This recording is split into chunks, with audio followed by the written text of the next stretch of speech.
안녕하세요. 시아버지의 광적인 집착 때문에 남편과 헤어진 30대 여성입니다. 제 나이 25살이 되던 해에 아버지가 돌아가셨고 2년 후 어머니도 돌아가셨습니다.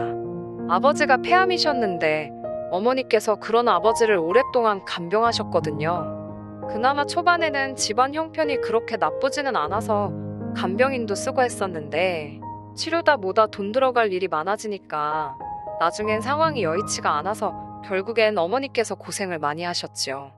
제가 돕는다고 돕긴 했으나 어머니가 하신 바에 비하면 세 발의 피에 불과했을 테고요. 아무튼 사정이 그렇다 보니 어머니께서는 정작 당신 스스로는 돌보지 못하셨던 모양입니다. 아버지가 돌아가시고 얼마 지나지 않아 어머니도 심상찮은 증세들을 보이셨거든요. 제 고집과 등살에 못 이겨 어머니께서 모처럼 건강검진을 받게 되셨는데 거기서 암 진단을 받게 될 줄은 저는 어머니 건강을 걱정하면서도 설마 암일 거라곤 상상도 못했기에 저나 어머니나 충격이 무척 컸지요. 어머니께서는 암 진단을 받고 정확히 9개월 만에 세상을 떠나셨습니다. 아버지 때와 달리 제대로 치료도 받지 못하셨어요. 그나마 하나 있던 집을 담보로 대출까지 끌어다 아버지 치료에 쏟아부었던 터라. 게다가 친정부모님은 두 분 다 보육원 출신이셨기에 도움을 요청할 만한 친척도 한 명 없었지요. 저 역시 외동딸이었기 때문에 많은 일들을 혼자 처리해야 했고 이래저래 참으로 서글픈 상황이었네요. 어머니 휴대폰에는 몇 안 되는 지인들의 연락처가 있었고 그분들만 모시고 간단히 장례를 치렀습니다. 마음을 제대로 추스릴 새도 없이 평소와 다름없이 출근을 했습니다.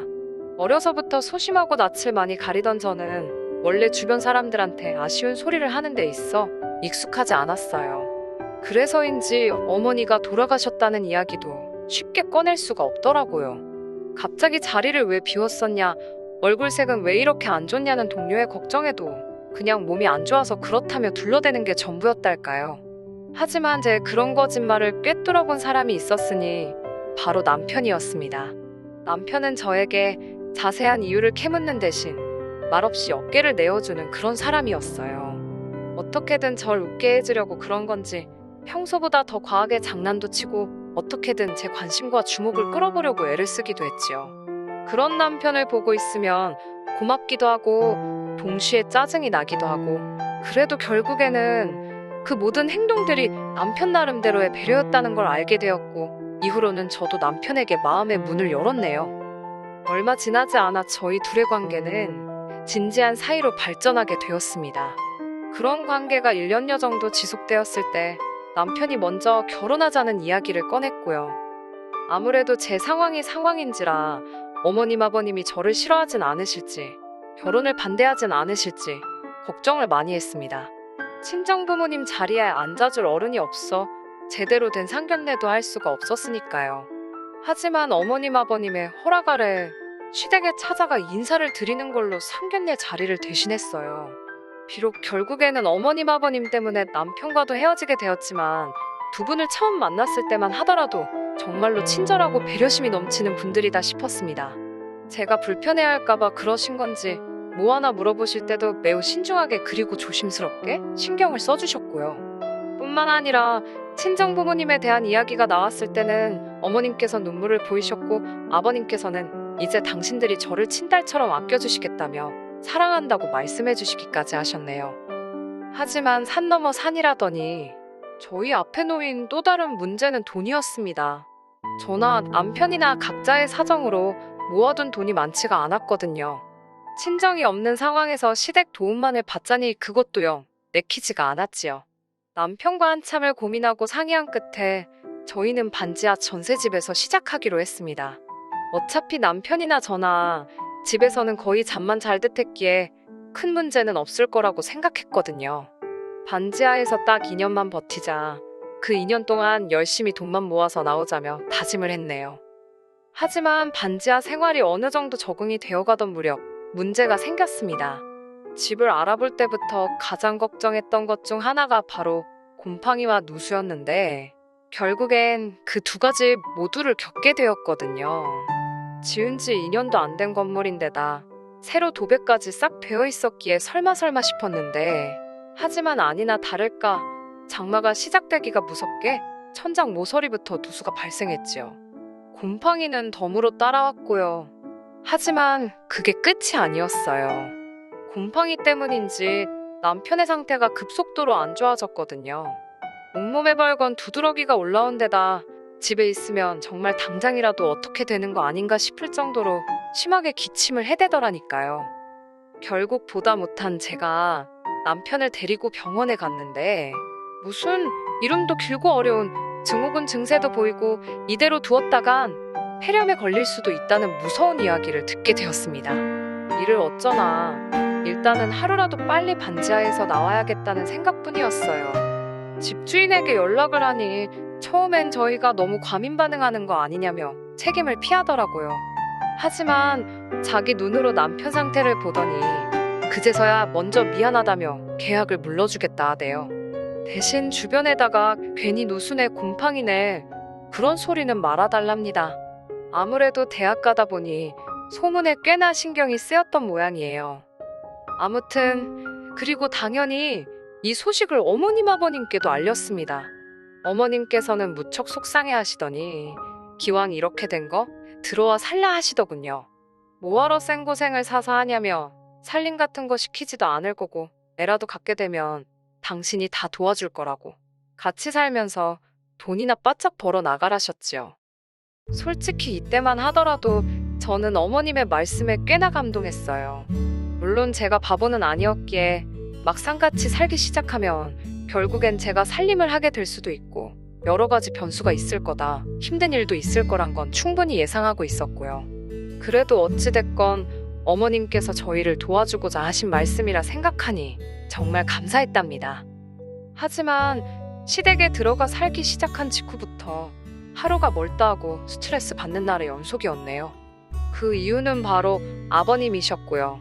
다정다감한 줄만 알았던 아버님 때문에 제가 이토록 힘들어질 거라곤 상상도 못했네요. 아버님께선 아침부터 저녁까지 저희가 집에 있는 한 당신 눈에 보이는 곳에 있기를 바라셨어요. 솔직히 말하자면 비록 저희가 어쩔 수 없는 상황 때문에 합가를 하긴 했지만 저희는 여전히 신혼이었잖아요. 단지 잠자리를 이야기하는 것이 아니라 둘이서만 대화도 하고 싶고 둘이서만 쉬고 싶고 둘이서만 하고 싶고 해야 하는 것들이 많은데 둘 다 맞벌이를 하다 보니 결국 뭐가 됐건 간에 둘이 함께하는 시간은 퇴근 후가 전부였지요. 하지만 일단 저나 남편이 집에 도착하면 아버님께선 그렇게 저희를 거실로 불러내셨습니다. 거실에서 같이 TV 보자고. 왜 방에만 있냐고요. 문제는 그렇다고 해서 저희가 보고 싶은 것을 보는 것도 아닙니다. 아버님께서는 당신이 선호하시는 정치색을 보이는 채널만 하루 종일 주구장창 보셨어요. 그게 아니면 미국 레슬링 프로그램이었지요. 저는 그러면 TV 앞에서 소위 멍 때리고 있거나 핸드폰을 하곤 했는데 그걸 또 그렇게 싫어하셨습니다. 같이 TV 보자니까 왜 핸드폰만 들여다보고 있냐며 한 번은 막무가내로 제 핸드폰을 뺏어가기도 하셨지요.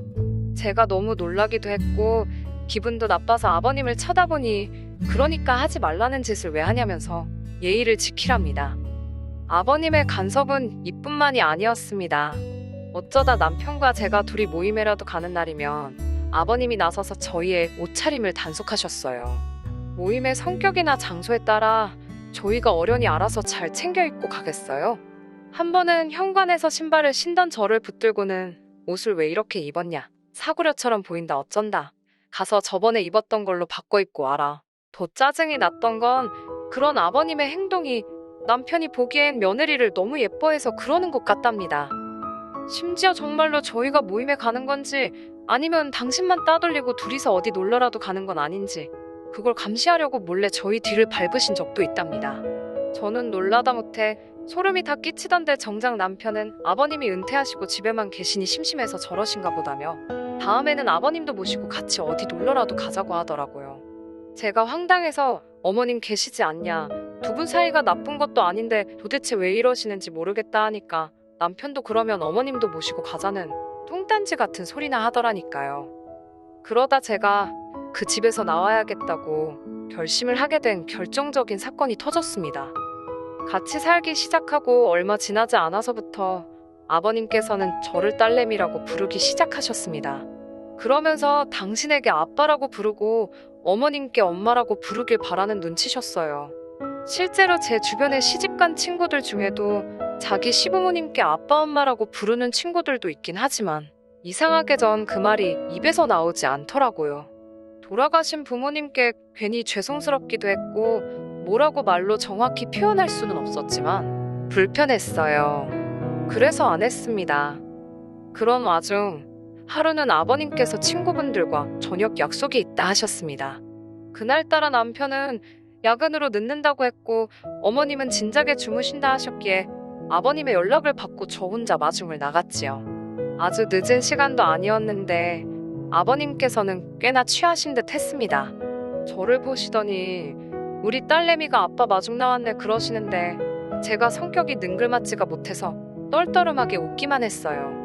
그랬더니 아버님께서 너는 나를 무시하냐며 갑자기 주먹으로 제 머리를 쥐어박으셨어요. 제가 너무 놀라서 아버님을 쳐다보니 뭘 잘했다고 쳐다보냐며 한 대 더 쥐어박으시더라고요. 어처구니가 없고 너무 화가 나서 아버님 왜 이러시냐고 저도 모르게 소리를 질렀습니다.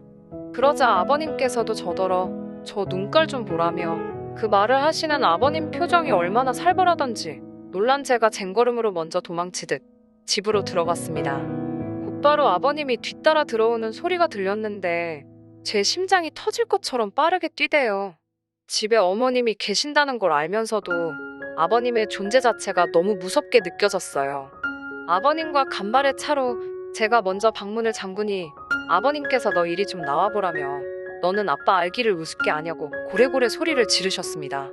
덜덜 떨리는 손으로 남편에게 전화를 거는 그때 아버님의 소란에 어머님이 잠에서 깨셨는지 어머님 목소리가 들렸어요. 어머님께서 이게 다 무슨 일이냐며 방문 너머로 저에게 물으셔서 아버님이 무서워 죽겠다 했습니다. 그러자 어머님이 아버님께 한 소리를 하시는 듯 했는데 뒤이어 어머님의 악하는 소리와 함께 쿵소리가 들렸습니다. 그리고는 바로 또 뭔가 던져지고 깨지고 아무래도 두 분이 싸우시는 것 같았지요. 남편에게 빨리 집에 오라고 아무래도 아버님이 어머님을 때리시는 것 같다 하니까 남편이 무슨 일 있었냐고 묻더라고요.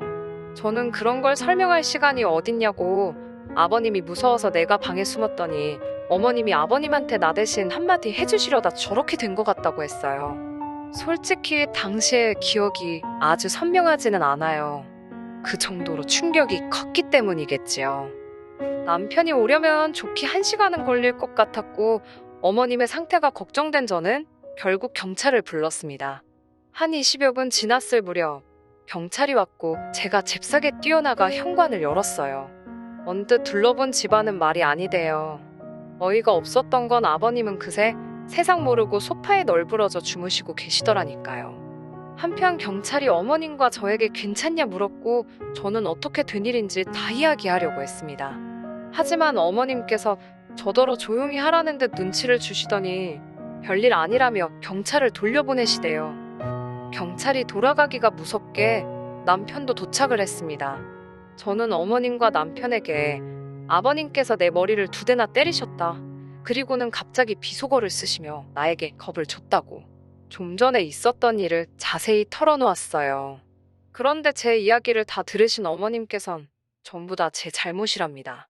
아버님께서 딸이 없어서 저랑 친해지고 싶어 하시는데 제가 안 받아주니까 속이 상해 그러시는 거라나요. 아니 엄연히 며느리와 시아버지의 관계인데 왜 어거지로 부녀 사이 흉내를 내려 하시는 거냐. 나는 너무 불편하다 했습니다. 하지만 남편도 저더러 돌아가신 장인어른한테 미안해서 그러는 거냐며 너무 어렵게 생각하지 말고 마음의 문을 좀 열라대요. 다음날 아침이 되도록 저는 잠을 이룰 수가 없었습니다. 너무나 태어난 어머님의 반응도 충격적이었고 그런 어머님을 조금도 걱정하지 않는 듯한 남편의 태도에도 할 말이 없었어요. 무엇보다도 무조건 제가 잘못했다고 저를 나쁜 사람으로 몰아가는 게 어찌나 야속하던지 그렇게 복잡한 머릿속을 정리하려고 애쓰고 있는 와중에 어머님이 저더러 아버님 해장국을 좀 끓이라셨어요. 그리고 당부하시기를 아버님 일어나시면 무조건 죄송하다 하랍니다. 아침밥상이 다 차려지자 아버님께서 느릿느릿 안방에서 나오셨습니다. 아버님께서는 여전히 노여움이 다 풀어지지 않으셨는지 저를 없는 사람 취급하시더라고요. 그런데 잠깐이었지만 아버님이 저를 무시하시니까 그게 너무 편하고 좋더라고요. 하지만 그 기쁨도 잠시였어요. 아버님께서는 저더러 당신한테 할 말이 없냐입니다. 이번엔 어머님뿐만 아니라 남편까지 저에게 눈치를 주는데 솔직히 뭐라 할 말이 없었어요. 일단 어제 일에 대해선 확실히 사과를 받고 싶었고 아빠라는 소리는 죽었다 깨어나도 하기 싫었으니까요. 그렇다고 아버님과 어제 일에 대해서 시시비비를 가릴 수도 없었으니 차라리 입을 다물고 있는 게 낫겠다 싶었습니다. 그러자 아버님께서는 진짜 괘씸하다며 이렇게 고집이 센 줄 몰랐다 하시더니 식사하시던 밥수저로 제 머리를 또 때리시는 거예요. 정말 머리가 띵하고 눈물이 다 찔끔 나오더라니까요. 제가 정말 왜 이러시냐니까 내가 뭘 어쨌냐며 말 안 듣는 자식 부모가 한 대 때릴 수도 있지 그러시더니 또 들고 계시던 수저로 2대를 연달아 때리셨습니다. 그렇게 얼떨결에 3대를 맞고 나니까 기분 진짜 더럽더라고요. 아프고 그런 게 문제가 아니라 너무 수치스러웠습니다. 저는 아버님께 적당히 좀 하시라고 소리를 꽥 질렀습니다. 아버님이 무슨 자격으로 저를 때리시냐고 지금부터 제 털끝 하나라도 건드리시면 폭행으로 신고할 거라 했지요. 그러자 남편이란 사람이 한다는 소리가 저더러 적당히 좀 하랍니다. 왜 주는 사랑을 받지를 못하냐면서 다른 집 며느리들은 시부모한테 사랑받고 싶어 안달이라는데 저는 뭐가 그렇게 불만이냐고요. 제가 남편에게 이게 무슨 사랑이냐고 따졌습니다. 당신 뜻대로 안 되면 쥐어받고 수저로 때리고 이게 상식적으로 말이 되냐고요. 그러자 남편이 한다는 소리가 어른이 좀 그럴 수도 있는 거 아니냐는데 돌아가신 부모님 생각이 절실하더군요.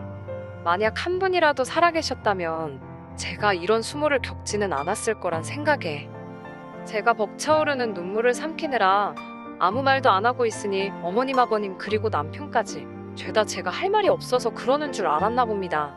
아버님께서 마지막이다 생각하고 한 번 더 저를 용서해 주시겠다며 아빠한테 와서 안겨보라는데 진짜 쌍욕을 해드리고 싶더라고요. 제가 됐다고 이 집은 쌍놈의 집구석이라 며느리랑 딸이랑 구분도 못하고 뻑하면 마누라고 며느리고 상관없이 손찌검이나 해대는가 보다고 상종을 못하겠다 했습니다. 남편에게도 그놈의 아파트 한번 살아보겠다고 혼인신고도 못해서 그렇게 서글프더니 지금은 다행이다 싶다고 쏴붙였어요. 그리고 다시 아버님께 마지막이다 생각하고 한 번 더 기회를 드리겠다고 제 머리 때리신 거 사과하시라 했습니다. 아버님께서는 저더러 이리 오라고 아주 머리털을 다 뽑아놓으시겠다며 오히려 역성을 내시더군요. 저는 그대로 대충 중요한 집만 챙겨 시댁에서 나왔습니다. 어머님께서 그러고 나가면 다시 못 들어온다고 하시길래 걱정 마시라 했어요. 남편도 그제서야 아버님이 억지 쓰시는 건 자기도 알지만 다 늙은 양반 괜히 기분 상하게 할 필요가 뭐 있냐고 적당히 맞춰드리면서 살잡니다. 그러다 어머님 아버님 2분 다 돌아가시면 이 재산 다 자기가 받을 거고 그러면 제 거나 마찬가지라나요. 자식 새끼라곤 지 하나뿐인데 그런 인간이 부모님 돌아가실 날만 기다리는 모양새라니. 면전에다 대고 네 부모도 참 딱하다고 한마디 해주고 이후로 칼같이 연락 끊었습니다. 하늘에 계신 부모님께서 이런 저를 보시면 자랑스러워하지는 않으시더라도 잘했다 한마디는 해주시겠지요? 이제는 아무렇지 않은 듯 사연을 적어보냅니다만 솔직히 지금 이 순간 부모님이 너무 보고 싶네요. 어쨌든 이제 다시 새로운 시작이다 생각하고 씩씩하게 살아보겠습니다.